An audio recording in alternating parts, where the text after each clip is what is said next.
I'm Dan McDonald, and when I first became a Christian, actually, when it came to missionaries, really wasn't that interested in it. And I'd say, that's not really for me.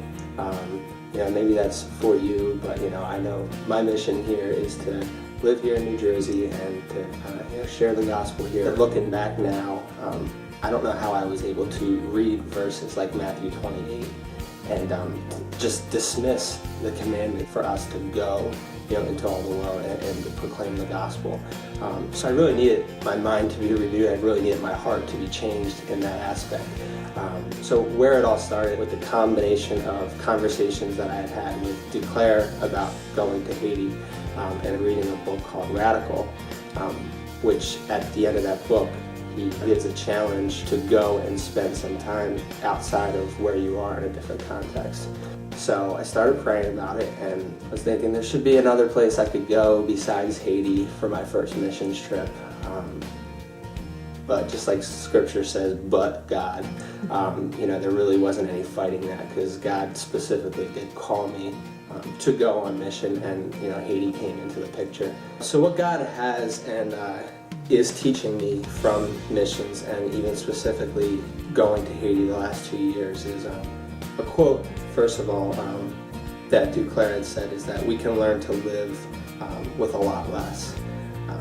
It's just an attitude of gratefulness that we choose day by day, and thankfulness for what we have. And going to Haiti, you see a lot of things that we just take for granted. For example, just the access to medicine, the access to clean water, and then even on a big level, just our own faith. The second thing that I have learned over the last 2 years is there is a great need in Haiti.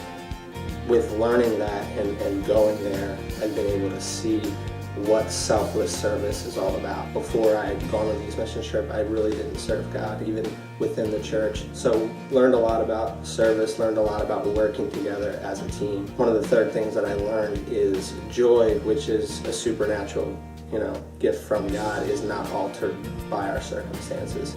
You can't really explain it until you go and see other people in another culture just worship God, just really take their faith serious no matter what's going on.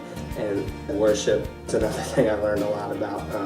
Now culturally it looks different everywhere, and worship doesn't have to look a particular way, but these people just poured their heart out to God, and I learned a lot from that no matter how you were created, in your framework, to be able to really just pour out your heart to God and not have a fear of man, and not to be ashamed in our worship to God. But because ultimately joy is about God, it's not about us, and it's not about our circumstance.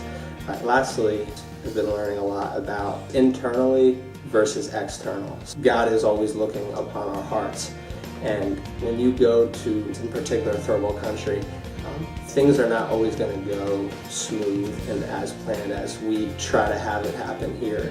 In America, we have schedules, and we try to keep things on a time frame. And the last 2 years, you just got to learn to be flexible, because when you go to another country, things are just different. And I've been able to take that on a more spiritual level back here and just say, okay, well, maybe I have everything going on externally that looks well, but internally, maybe my heart's not really where it should be. And that happened a lot there. Things would go wrong, but when you look deep down inside these people, internally, their heart was in the right place. Those are the things that I learned.